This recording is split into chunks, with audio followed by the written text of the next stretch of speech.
का ग आई मारलंस? बघ ना, त्याला सांगितलं किती वेळा गुटखा खाऊ नको, खातो. हा, चांगलंय का ते?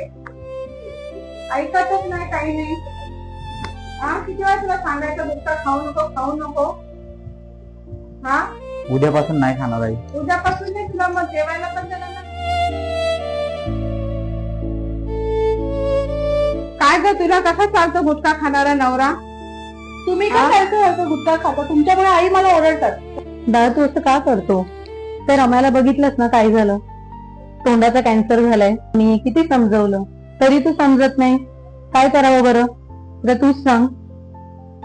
नेहमी असंच करणार आहेस का? उद्यापासून नाही. नक्की का? आज म्हणतो उद्या परत तू तेच करतो. नाही खाणार उद्या.